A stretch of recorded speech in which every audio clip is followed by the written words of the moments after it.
बिस्मिल्लाहिर्रहमानिर्रहीम। अस्सलाम वालेकुम।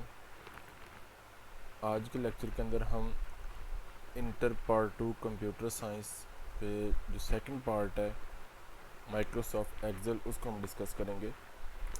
लास्ट लेक्चर के अंदर हमने माइक्रोसॉफ्ट वर्ड के बारे में डिस्कशन की थी। अगर आपने मेरी लास्ट वीडियो नहीं देखी तो उसको आप डिस्क्रिप्शन बॉक्स में लिंक आपको मिल जाएगा, पहले आप उसको देख लीजिए। लास्ट वीडियो में मैंने आपको बताया था कि इंटर पार्ट 2 कंप्यूटर साइंस जो है, चाहे आप ICS कर रहे हैं चाहे आप FAIT कर रहे हैं, आप कंप्यूटर साइंस 2 साल पढ़ते हैं और उसका प्रैक्टिकल आपके पार्ट 2 के एग्ज़ाम के बाद होता है। और उसके अंदर आपसे मेनली 3 चीज़ें पूछी जा रही होती हैं। 3 चीज़ों के बारे में क्वेश्चन होता है। पहली चीज़ होती है माइक्रोसॉफ्ट वर्ड। इसके बारे में ऑलरेडी मैंने आपको बताया कि वीडियो बना चुका हूँ और वो उसका लिंक जो है वो डिस्क्रिप्शन बॉक्स में आपको मिल जाएगा। सेकंड पार्ट होता है माइक्रोसॉफ्ट एक्सेल, जो आज हम डिस्कस करेंगे। और फिर इसी वीडियो का, इसी सीरीज़ का एक थर्ड पार्ट होगा जिसके अंदर हम C लैंग्वेज को डिस्कस करेंगे। तो एक्सेल से आपको आइडिया मिल रहा होगा, यहाँ पे कुछ मैंने पिक्चर्स ऐड की हैं जिससे आपको आइडिया मिल रहा होगा कि एक्सेल जो है वो ग्राफ्स और चार्ट बनाने में हेल्प करता है। एक्सेल कैलकुलेशंस करने के लिए इस्तेमाल होता है। माइक्रोसॉफ्ट एक्सेल जो है इसके अंदर फार्मूलाज और फंक्शन होते हैं जिसकी वजह से हम कैलकुलेशन बड़े इजीली परफॉर्म कर सकते हैं। तो ये डिफरेंट मेन पॉइंट्स हैं जो अगर आपसे क्वेश्चन वाइवा में पूछा जाए कि एक्सेल है क्या चीज़, एक्सेल क्यों इस्तेमाल होता है, तो आप बता सकते हैं। या फिर ऐसे अगर आपसे पूछा जाए डिफरेंस कि वर्ड और एक्सेल में क्या डिफरेंस है, तो वर्ड डॉक्यूमेंट्स बनाने के लिए इस्तेमाल होता है जबकि एक्सेल कैलकुलेशंस करने के लिए इस्तेमाल होता है। तो हम स्टार्ट करते हैं आज की वीडियो को। अगर हम एक्सेल की बात करें तो यहाँ पे मैं सबसे पहले एक्सेल को ओपन कर लेता हूँ। स्टार्ट मेन्यू में आपने एक्सेल लिख कर सर्च करना है तो आपके सामने माइक्रोसॉफ्ट एक्सेल आ जाएगा। यहाँ से आपने ब्लैंक डॉक्यूमेंट, ब्लैंक वर्कशीट को चूज़ कर लेना है। मैं थोड़ा सा पहले इसका थोड़ा सा इंट्रो दे देता हूँ आपको कि इसमें मेन चीज़ें क्या होती हैं। ये जो हमारे सामने एक चीज़ ओपन है, ये सारी चीज़ कहलाती है वर्कबुक। एक वर्कबुक के अंदर मल्टीपल वर्कशीट्स ओपन होती है। ये एक वर्कशीट ओपन है, आपको यहाँ पे बॉटम में नज़र भी आ रहा होगा कि यहाँ पे इसका नाम शीट 1 लिखा हुआ आ रहा है। अगर मैं यहाँ पे एक और शीट ऐड करना चाहूँ तो मैं यहाँ पे प्लस के निशान पे क्लिक करूँगा तो एक और शीट ऐड हो जाएगी। मैं इसको रीनेम भी कर सकता हूँ। फॉर एग्जाम्पल मैं इसका नाम देता हूँ प्रैक्टिकल।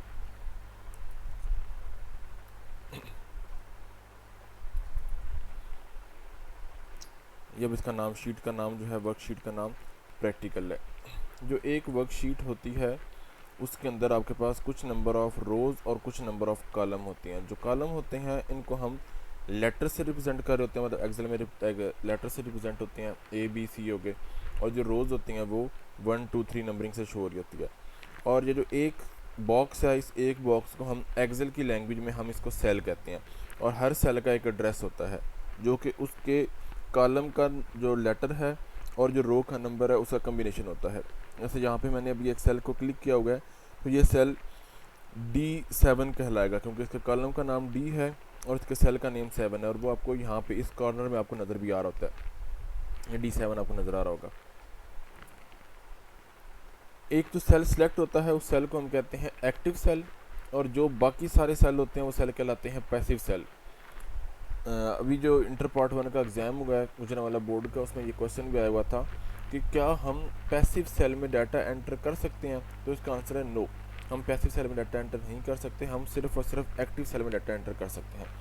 एक्टिव सेल में डाटा एंटर करने के तरीकाकार क्या होता है कि आप सेल को सिलेक्ट करें, आप उसके अंदर कुछ भी टाइप करें और एंटर दबा दें। सेकंड ये भी हो सकता है कि आप उस सेल को सिलेक्ट करें और ये जो ऊपर फार्मूला बार है, अगर मैं इस जगह पे कर्सर को लेकर जाऊं तो मुझे वो जो स्क्रीन टिप है वो बता रही है कि इसका नाम फार्मूला बार है। तो हम यहाँ पे फार्मूला बार के अंदर भी, फॉर एग्जाम्पल मैं ये सेल सेलेक्ट कर रहा हूँ और मैं यहाँ पे फार्मूला बार में कुछ लिख रहा हूँ तो एक्चुअल में वो उसी सेल में लिख रहा है। तो ये मल्टीपल वेज होते हैं उस सेल के अंदर डाटा एंटर करने के। इससे नेक्स्ट अगर हम बात करें तो एक्सेल के अंदर आप सॉर्टिंग भी कर सकते हैं। सॉर्टिंग मतलब डाटा को अरेंज कर सकते हैं असेंडिंग ऑर्डर, डिसेंडिंग ऑर्डर में। असेंडिंग ऑर्डर मतलब छोटी से बड़ी वैल्यू की तरफ, A से Z की तरफ, और डिसेंडिंग ऑर्डर मतलब बड़ी वैल्यू से छोटी वैल्यू की तरफ, Z से A की तरफ। अगर तो अल्फ़ाबेट हैं तो हम अल्फ़ाबेट को अरेंज कर सकते हैं, अगर नंबर हैं तो नंबर को अरेंज कर सकते हैं। वो हम जब एक प्रैक्टिकल करते हैं तो उसके अंदर फिर जो डाटा होगा उसको हम सॉर्ट भी कर लेंगे। फिर इसके अंदर हम कंडीशनल फॉर्मेटिंग इस्तेमाल करते हैं। कंडीशनल फॉर्मेटिंग क्या होता है कि किसी भी डाटा की बेस के ऊपर हम कुछ स्पेसिफिक वैल्यू लगाते हैं। फॉर एग्जांपल मैं यहाँ पे कहता हूँ कि इधर वैल्यू 10 है, इधर वैल्यू फॉर एग्जांपल 50 है और इधर वैल्यू 100 है। ये 3 सेल ना, तो मैं यहाँ पे एक इनको सेलेक्ट करके मैं कंडीशनल फॉर्मेटिंग लगाता हूँ कि अगर वैल्यू ग्रेटर देन 50 हो तो वो उसको रेड कलर कर दे, और अगर वैल्यू लेस देन 50 हो तो क्या कर दे, उसको ग्रीन कर दे। मैं यहाँ से कलर ग्रीन चूज़ कर लेता हूँ। अब जो वैल्यू लेस देन 50 होगी उसको ग्रीन कर देगा। अब 50 देखें, उसने 50 को नहीं किया, क्योंकि 50 ना तो ग्रेटर देन 50 का ना लेस देन 50 का, 50 इटसेल्फ 50 का, तो ये दोनों कंडीशन को मीट नहीं कर रहा, इसलिए 10 ग्रीन हो गया, 50 वाइट ही रहा, और जो 100 है वो ब्लैक रेड हो गया। तो ये कंडीशनल फॉर्मेटिंग आप कर सकते हैं, ये भी इस एक्सेल के अंदर हो सकता है। तो नेक्स्ट हम जंप करते हैं कि हमारे पास एक हमारे पास पेपर है, उस पेपर को हम ज्यूम करते हैं और फिर हम उसका जो प्रोसीजर होता है उसको हम राइट डाउन करते हैं। एक पेपर जिस तरह हमने लास्ट टाइम वर्ड में डिस्कस किया था, सेम वैसे ही हमारे पास अभी एक पेपर मौजूद है। ये पेपर इतना विजिबल तो नहीं है, लेकिन मैं कोशिश करूँगा कि जितना पॉसिबल है मैं इसको रीड आउट कर सकूँ आपके लिए। तो पहला यहाँ पे सेकंड क्वेश्चन आ रहा है माइक्रोसॉफ्ट एक्सेल। क्वेश्चन यहाँ पे लिखा हुआ है, prepare the following worksheet in the same format and save it against your roll number. आपने अपने रोल नंबर के साथ सेव करना है इसको। एक्सेल की एक आपने वर्कशीट बनानी है, जैसे हमने लास्ट टाइम वर्ड के प्रैक्टिकल में हमने डॉक्यूमेंट को सेव किया था अपने नेम के अपने रोल नंबर के साथ, सेम वैसे ही हमने इधर भी करना है। ये हमारे पास कुछ डाटा गिवन है, सेम ऐसे ही हमने इसको लिख देना है। नेक्स्ट यहाँ पे कहता है कि enter 3 more sampled records with in the worksheet. इस वर्कशीट में 2 रिकॉर्ड पहले से एंटर हुए पड़े हैं, ये आपको नज़र आ रहे होंगे, और वो कह रहे हैं कि 3 सैम्पल रिकॉर्ड खुद से और ऐड करें। और फिर लास्ट में कहते हैं कि apply the formula in the last 2 columns and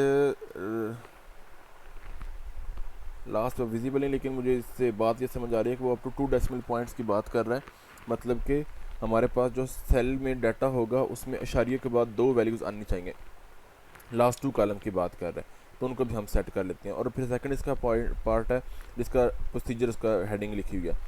अगर आप फर्स्ट पॉइंट को देखें तो यहाँ पे लास्ट पे आपको 6 मार्क्स नज़र आ रहे हैं, मतलब ये पहला काम करने के आपको 6 मार्क्स मिलेंगे और सेकंड काम करने के आपको 5 मार्क्स मिलेंगे।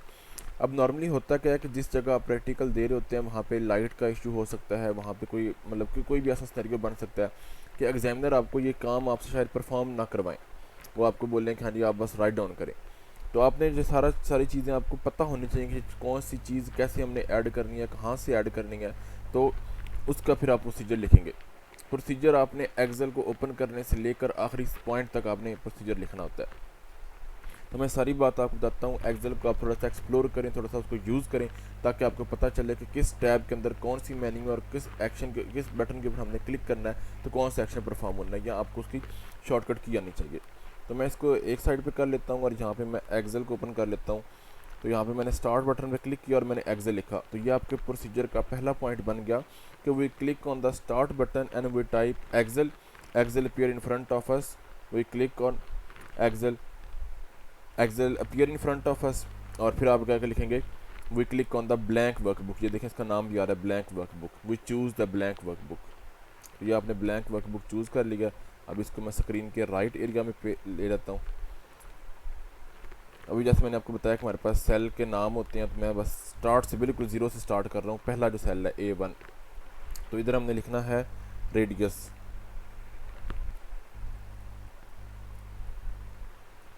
रेडियस। अब इसी लाइन में देखें यहाँ पे बैक नीचे वाली लाइन पे लिखा हुआ है R, तो आप आल्ट एंटर दबाएंगे तो आप नेक्स्ट लाइन में चले जाएंगे। मैं स्पेस दे के क्यों लिख रहा हूँ आर में, क्योंकि अगर आर को मैं इकट्ठा लिखूंगा तो वो रजिस्टर का साइन बना देगा। जो रजिस्टर का होता है ना, कोई किसी भी प्रोडक्ट के आगे छोटा सा आर लिखा होता है, मैं यहाँ पे आपको बना के दिखाता हूँ। अगर ब्रैकेट आर और ब्रैकेट करूँगा तो ये रजिस्टर का साइन बन जाएगा, या आपने डिफरेंट प्रोडक्ट के आगे देखा होगा, तो इसलिए मैं दरमियान में स्पेस दे रहा हूँ।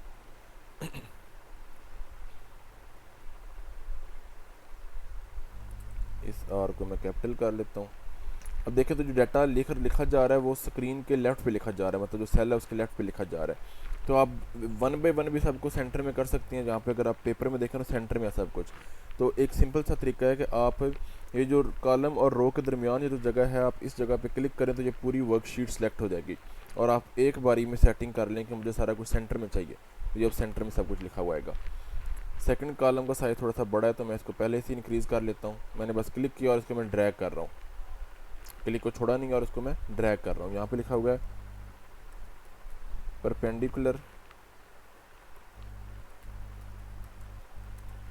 परपेंडिकुलर डिस्टेंस ऑफ, अब ये नेक्स्ट लाइन पे है सेंटर टू कॉर्ड और ब्रैकेट में लिखा हुआ है डी। थर्ड सेल में लिखा हुआ है R square minus D square. तो हम स्क्वेयर कैसे बनाएंगे, इसको सिलेक्ट कर लेना आपने, ये जो 2 है या कोई भी पावर अगर आपने बनानी हो तो आपने उसको सिलेक्ट कर लेना है और कंट्रोल 1 दबाना है। ये सामने आपके पास आ जाएगा फॉर्मेट सेल का ऑप्शन, इसमें से आपने सुपर स्क्रिप्ट चूज़ करना है। सुपर स्क्रिप्ट होता है पावर और सब स्क्रिप्ट होता है बेस। तो हम नेक्स्ट जो प्रैक्टिकल है उसके अंदर हम सब स्क्रिप्ट भी करेंगे। अगर आपको शॉर्टकट की याद ना रहे तो जब आप इसको चूज़ करेंगे तो सब कुछ ऑलमोस्ट डिसेबल हो जाएगा, सिर्फ और सिर्फ यहाँ पे राइट साइड पे फॉर्मेट वाला ऑप्शन अनेबल रहेगा। तो आप इस पर क्लिक करके ये लास्ट में फॉर्मेट सेल का ऑप्शन है, आपको वो उसी मेन्यू में ले आएगा। तो आप यहाँ पे सुपर स्क्रिप्ट पे क्लिक करें और ओके कर देंगे, दोनों चीज़ें पावर में चली गई। नेक्स्ट आपके पास जो लिखा हुआ है राइट में लिखा हुआ है कॉर्ड लेंथ आई गेस लिखी हुई है,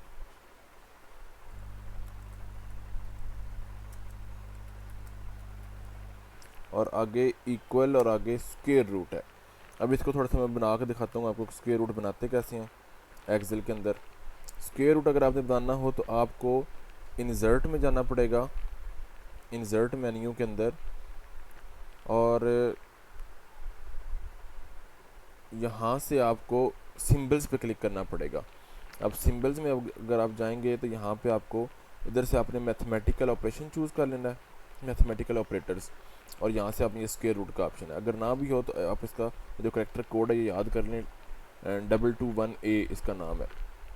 तो आप फॉर एग्जाम्पल मैं कहता हूँ कि मेरे पास यहाँ पे कोई इधर ये वाला फॉर एग्जाम्पल सेल सेलेक्ट है, तो मैंने यहाँ पे लिखना है 221A, तो ऑटोमेटिकली वो इस स्क्वायर रूट के ऊपर ले आएगा। आपको इंसर्ट कर दें और क्लोज कर दें। आगे लिखा हुआ है आर स्क्वायर, ये चलिए इसको मैं ठीक कर लेता हूँ, R square minus D square. तो जैसे हमने पहले किया स्क्वायर वैसे ही हमने अभी भी करना है, कंट्रोल 1 और यहाँ से सुपर स्क्रिप्ट, और इधर से भी कंट्रोल 1 सुपर स्क्रिप्ट। तो ये हमारे पास डाटा जो जैसे उसने बताया हुआ था पेपर के अंदर वैसे हमने इस डाटा को कोशिश किया कि हम इसको राइट डाउन कर लें। अब यहाँ पे हम वैल्यूज़ पुट कर लेते हैं। पहली वैल्यू यहाँ पे है 5, इधर 5 है, नेक्स्ट लाइन पे 7 है, इधर आई गेस 3 और 2 है, और ये बाकी दोनों हमने कैलकुलेट करने हैं। तो उसने कहा था कि पहला काम था कि 3 रैंडम आप रिकॉर्ड खुद से एंटर करें, और लास्ट पे वो जो वर्किंग है फार्मूला बनाना है। तो वो सारी स्टेटमेंट हमें समझ लग गई है। तो हम यहाँ से अब कुछ रैंडम वैल्यूज़ एंटर कर लेते हैं। फॉर एग्जाम्पल यहाँ पे मैं लिखता हूँ 11, यहाँ पे मैं लिख देता हूँ 4, इधर मैं लिख देता हूँ 9, और इधर मैं लिख देता हूँ फॉर एग्जाम्पल 2, इधर मैं लिख देता हूँ 15, और यहाँ पे मैं कर देता हूँ 7 फॉर एग्जाम्पल। अब यहाँ पे करना है आर स्क्वेयर। आर स्क्वेयर कैसे बनेगा, ये वैल्यू आर है, अगर हम आर को आर से मल्टीप्लाई करें तो आर स्क्वेयर बन जाता है। तो हम यहाँ पे बनाएंगे फार्मूला। फार्मूला और फंक्शन में थोड़ा सा फ़र्क होता है, इस सेल में फार्मूला लगेगा, इस सेल में फंक्शन लगेगा स्क्वायर रूट वाला। तो हम यहाँ पे पहले फार्मूला बनाते हैं। फार्मूला क्या होता है कि जो आप अकॉर्डिंग टू सिचुएशन आप खुद से बना सकते हो, वो फार्मूला है। और फंक्शन क्या है, वो बिल्ट इन चीज़ है, आपने बस उसका नाम लिखना है, वो सारी फंक्शनलिटी खुद लगा देगा। तो यहाँ पे इक्वल, अब ये वैल्यू मल्टीप्लाई दोबारा इसी के साथ करना है। देखें उस सेल का एड्रेस आ गया। अब ये एक फार्मूला बन रहा है, स्पेस में दे लेता हूँ माइनस, ये आर स्क्वेयर बन गया, A2 multiply by A2। A2 क्या है, इस सेल का एड्रेस है जो सेल सिलेक्टेड है अभी, ये सेल जो हाईलाइटेड है ब्लू कलर से, इसका एड्रेस है A2। अब A2 को A2 से मल्टीप्लाई कर दूँ तो आर स्क्वेयर बन रहा है, या फिर A2 का स्क्वेयर बन रहा है। अगर मुझे डी स्क्वेयर चाहिए, ये डी है, मल्टीप्लाई कर दूँ इसी के साथ। अब एक चीज़ का आपने ध्यान रखना है कि आपने एक्स नहीं लिखना यहाँ पे, वो जो मल्टीप्लिकेशन के लिए आप मैथ में एक्स इस्तेमाल करते हैं, एक्स एक वैल्यू है, यहाँ पे मल्टीप्लाई करना है तो आपको स्टेरिक लिखना पड़ेगा। तो ये आपके पास फार्मूला बन गया, ये A2 मल्टीप्लाई बाई A2 का मतलब ये आर स्क्वेयर बन गया, और डी वाला कॉलम ये था, तो इसके लिए हमने क्या कर दिया, B2 स्टेरिक B2 मतलब ये बी का इसका डी का स्क्वेयर बन गया। एंटर किया अब ये आंसर आ गया, इसी को आप इधर ड्रैग कर लें जहाँ तक आपको चाहिए, ये भी एक मतलब फिजिबल चीज़ है। और अगर आप चाहें तो आप इसको, ये जो डॉट है, इस डॉट्स के ऊपर डबल क्लिक करें, लेफ्ट साइड पे जहाँ जहाँ पे वैल्यू होगी वहाँ पे ये फार्मूला इंप्लीमेंट हो जाएगा, वो चाहे आपके पास 100 लाइन्स हो तब भी। नेक्स्ट हमारे पास लगेगा फंक्शन, ये देखें स्क्वायर रूट था, स्क्वायर रूट का फंक्शन क्या होता है, is equal to SQRT, bracket start की। अब इधर R square minus D square है, एक्चुअल में यही सेल का हमने करना है। आप इधर से दोबारा कैलकुलेशन भी कर सकते हैं, लेकिन हमारे पास यहाँ पे कैलकुलेशन हुई पड़ी है, तो हम यहाँ पे क्या करते हैं, इनको क्लिक किया और ब्रैकेट क्लोज करके एंटर कर दिया। सेम वही तरीकाकार दोबारा से आपने ड्रैग कर लेना है। अब यहाँ पे इशू क्या बनना है कि यहाँ पे जो डेसिमल प्लेसेस हैं वो ज़्यादा आ गई हैं। पेपर में बोला था कि अप टू 2 डेसिमल प्लेसेस आनी चाहिए लास्ट दोनों कॉलम की, तो हम ऐसे दोनों कॉलम को सिलेक्ट कर लेंगे। होम टैब के अंदर ही, ये होम टैब के अंदर ही आपको यहाँ पे नंबर वाला एक सेक्शन मिल जाता है, और इसके अंदर ये वाला ऑप्शन होता है इंक्रीज डेसिमल का, और ये वाला ऑप्शन होता है डिक्रीज डेसिमल का। अब यहाँ पे देखें बाकियों के तो डेसिमल है ही नहीं, जिनके डेसिमल हैं उनसे हमने देखना है कि हमने इंक्रीज़ करना है या डिक्रीज़ करना है। तो हम यहाँ से डिक्रीज़ करेंगे ताकि ये वाला जो डिक्रीज़ होना शुरू हो जाए। जब डिक्रीज़ किया तो ऑटोमेटिकली जिनके लास्ट पे कुछ भी नहीं था उनके लास्ट पे भी 0 0 आ गए। ऐसे हम डिक्रीज़ करते जाएंगे, सॉरी मैं इंक्रीज़ कर रहा था, डिक्रीज़ करते जाएंगे और करते करते जब तक अप टू 2 डेसिमल प्लेसेस। अब देखें लास्ट में 2 वैल्यूज़ रह गई हैं, 4.00, ये डेसिमल के बाद 2 वैल्यूज़ रह गई, तो ये काम हमारा कंप्लीट हो गया। अब इस सब का आपने प्रोसीजर लिख देना है। प्रोसीजर क्या बन रहा है आपके पास, वो जैसे पेपर में गिवन था, तो आपने कहना है कि एक्सेल शीट ओपन करने तक मैंने आपको पहले बता दिया था, वर्कशीट ओपन करने तक। अब नेक्स्ट आपने करना है कि वो type the data as given in the worksheet, और फिर हम नेक्स्ट लाइन पे आ जाएंगे कि वही एंटर 3 न्यू रिकॉर्ड्स, ये 3 रिकॉर्ड हमने एंटर कर दिए। वही कैलकुलेट द फार्मूला, यहाँ पे फार्मूला आपने लगाया था, वही कैलकुलेट द फार्मूला, उसका फार्मूला आप लिख भी सकती हैं जैसे फार्मूला बना हुआ है, ऐसे आपने बनाया था। अगर याद ना रहे तो आप इस पर क्लिक करें तो ये फार्मूला बार में आपको फार्मूला शो भी हो रहा है। और सेकंड आप कहेंगे कि वही apply the square root function SQRT in the D column, और इसके अंदर हमने स्क्वायर रूट वाला किया है। अब लास्ट पे आपने डेसिमल प्लेसेस कम की हैं, तो आपने क्या करना है कि वो select the last 2 column and we apply the decrease decimal from the in the home tab, या फिर आप इसको लिख सकते हैं वो select the last 2 column and in the home tab which we click on the decrease decimal option in the number tab, या फिर नंबर सेक्शन, ये नंबर वाला सेक्शन, ये नंबर वाला पोर्शन, और यहाँ से आपने डिक्रीज डेसिमल वाला अप्लाई कर दिया। तो ये आपका इस प्रैक्टिकल का पहला हिस्सा आपका परफॉर्म हो गया। अब हम इसके सेकंड पार्ट की तरफ जाते हैं। मैं कंट्रोल N दबाता हूँ, सॉरी इसका एक पॉइंट रह गया, उसने कहा था कि आपने इसको सेव करना है अपने रोल नंबर के साथ, तो आप कंट्रोल S प्रेस करें और यहाँ से आप ब्राउज़ में जाएं और इधर आप अपना जो रोल नंबर आपका होगा वो आप लिख के इसको सेव कर दें। या आपका डॉक्यूमेंट, आप जो भी आपका रोल नंबर होगा उसके अगेंस्ट सेव हो गया। अब सेकंड इसका अगर पोर्शन देखें तो सेकंड पोर्शन में वो कह रहा है कि आप, एक सेकंड क्वेश्चन है इसमें, कह रहा है कि prepare the following worksheet and save it against your roll number. जैसे लास्ट में बोला था, ये हमें एक अर्थमेटिक सीरीज़ के नाम से हमें एक लाइन लिखनी है, फिर नीचे ये हमने टेबल बनाना है। वही सेम बात यहाँ पे बोल रहा है, enter 3 more sample records in the worksheet. और यहाँ पे एक बात करता है n is a decimal, n is a positive integer, ये जो n है ना ये पॉजिटिव इंटीजर होना चाहिए हमेशा, नेगेटिव नहीं होना चाहिए। और apply the formula to calculate SN, ये लास्ट पे SN का फार्मूला वो मैं आपको दिखा भी देता हूँ कैसे होता है, और इसका प्रोसीजर लिखना है आपने। तो सेम जैसे हमने पहले वर्किंग स्टार्ट किया, हम इसको स्क्रीन के राइट पे रखते हैं और हम एक्सेल को लेफ़्ट पे ओपन कर लेते हैं और हम यहाँ से काम स्टार्ट करते हैं। अगर आप देखें यहाँ पे पहला कॉलम, दूसरा कॉलम, तीसरा कॉलम और चौथा कॉलम, 4 कॉलम को कंबाइन करके उसने ऊपर हेडिंग दी हुई है अर्थमेटिक सीरीज़। तो हम क्या करेंगे, हम 4 कॉलम को ऐसे सिलेक्ट करेंगे और यहाँ से हमने मर्ज एंड सेंटर, ये मर्ज एंड सेंटर का ऑप्शन है, ठीक है, इसको क्लिक करना है और यहाँ पर लिखना है अरिथमेटिक सीरीज़। अब नीचे वाले सेल के ऊपर आपने क्या लिखना है, फर्स्ट टर्म, इधर आएगा फर्स्ट टर्म और नेक्स्ट टाइम भी लिखा हुआ है ब्रैकेट में A, इधर लिखा हुआ है number of terms number of terms और इसकी ब्रैकेट में लिखा हुआ है n। अब वही इशू दोबारा बन रहा है कि यहाँ पे डाटा सारा लेफ्ट साइड पे आ रहा है, तो आप इधर क्लिक करें, सारी वर्कशीट सेलेक्ट हो गई, आप सेंटर चूज़ कर लें, ये दोनों साइड से आपको सेंटर में ला देगा। नेक्स्ट आपके पास है कॉमन डिफरेंस।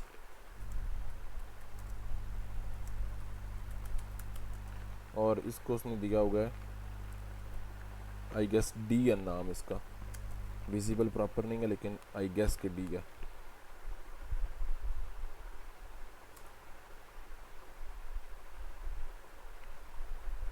इसका साइज़ हम इंक्रीज़ कर लेते हैं ताकि जो हमें सिनेरियो दिया गया उस तरह प्रॉपर बन जाए। कॉमन डिफरेंस एक लाइन में है।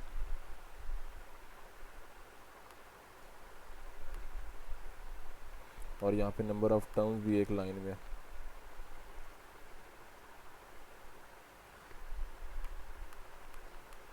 इधर डबल क्लिक करेंगे तो जितना सेल में डाटा होगा उसके मुताबिक ऑटोमेटिकली ये सेटिंग हो जाएगी। अब ये फार्मूला क्या है, फार्मूला मैं यहाँ पे आपको दिखाता हूँ।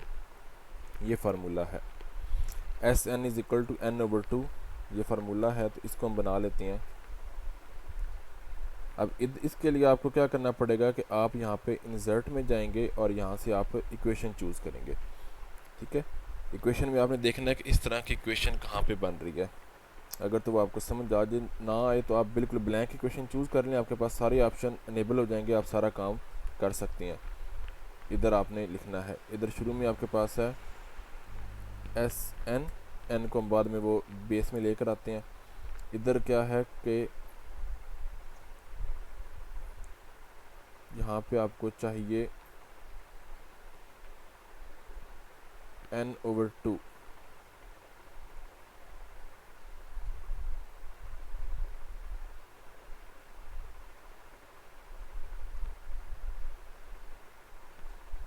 यहाँ से हम जाएंगे डिज़ाइन में और यहाँ से आप ये वाला ऑप्शन चूज़ कर लेंगे। इधर आ गया आपके पास n, इधर आ गया आपके पास 2।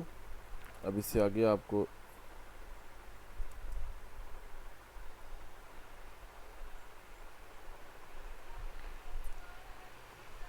इससे नेक्स्ट है आपके पास ब्रैकेट में सारा कुछ एक जैसी है, तो हम यहाँ पे इसके आगे लिख लेते हैं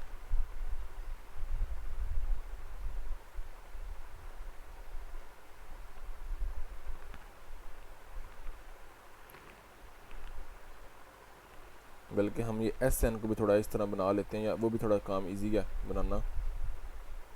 जो एस एन है इसके लिए भी आप इधर से डिज़ाइन में जाएं और यहाँ से आप ये वाला ऑप्शन चूज़ कर लें। इधर ऊपर आ जाएगा आपके पास एस और इधर आपके पास आ जाएगा एन। अब इससे आगे आपने लिखना है यहाँ पे ब्रैकेट, ब्रैकेट में आपके पास है 2a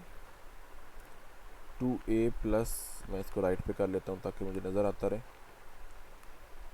इधर लिखते हैं 2a प्लस n माइनस 1 और d। अब इसके मुताबिक आप इसका साइज़ एडजस्ट कर लें, ये आपके पास फार्मूला बन गया। इधर लास्ट पे ब्रैकेट भी है। अब एक चीज़ का आपने ध्यान रखना है कि ये जो जहाँ पे लिखा हुआ है ना, जैसे जहाँ पे है 2a, तो आपने 2a नहीं लिखना, आपने 2 मल्टीप्लाई बाई a फार्मूला में लिखना है। तो हमारे पास वैल्यूज़ हम अब देख लेते हैं कि हमारे पास वैल्यूज़ क्या हैं जो इधर गिवन है। इधर लिखा हुआ है 1 और 7, इधर आ गया 1 7, यहाँ पे 100 50 और इधर आई गेस 1 and 3 है। और आगे उसने कहा कैलकुलेशन के लिए आपने 3 जो सैम्पल रिकॉर्ड है वो खुद से ज्यूम करने हैं। तो मैं यहाँ पे लिख देता हूँ 4 6 और फॉर एग्जाम्पल 7, यहाँ पे मैं लिख देता हूँ 150 25 75 और यहाँ पे मैं कर देता हूँ 2 4 5। अब यहाँ पे मुझे फार्मूला मतलब बनाना है खुद से ना, ये फंक्शन नहीं है, ये फार्मूला है। तो इसके लिए हमने क्या करना है, इज़ इक्वल टू, सबसे पहली चीज़ है n ओवर 2, तो n हमारे पास ये है ओवर 2। नेक्स्ट ब्रैकेट स्टार्ट है, नेक्स्ट 2a है, तो 2 मल्टीप्लाई बाई a यहाँ पे है, प्लस फिर ब्रैकेट स्टार्ट है, यहाँ पे है n, जहाँ जिस सेल में जो वैल्यू है वो आपने लिख दी। ये देखिए यहाँ पे n लिखा हुआ है, तो n के लिए मैंने इस सेल पे क्लिक किया, -1 ब्रैकेट क्लोज। अब मल्टीप्लाई, ये d जो है ना, इसका आपने ना मल्टीप्लाई बाय d लिखना है। ये जो d आ रहा है मल्टीप्लाई बाय d ये है, ये हमने मल्टीप्लाई किया और ब्रैकेट क्लोज। अब ब्रैकेट्स का भी आप हिसाब लगा सकते हैं कि ब्रैकेट से कलर होते हैं। जैसे ये रेड कलर आ रहा है तो रेड वाली ब्रैकेट क्लोज होगी, ये ब्लैक कलर आ रहा है ब्लैक वाली ब्रैकेट क्लोज होगी। अगर आप चाहें तो आप इसको ब्रैकेट में कर सकते हैं।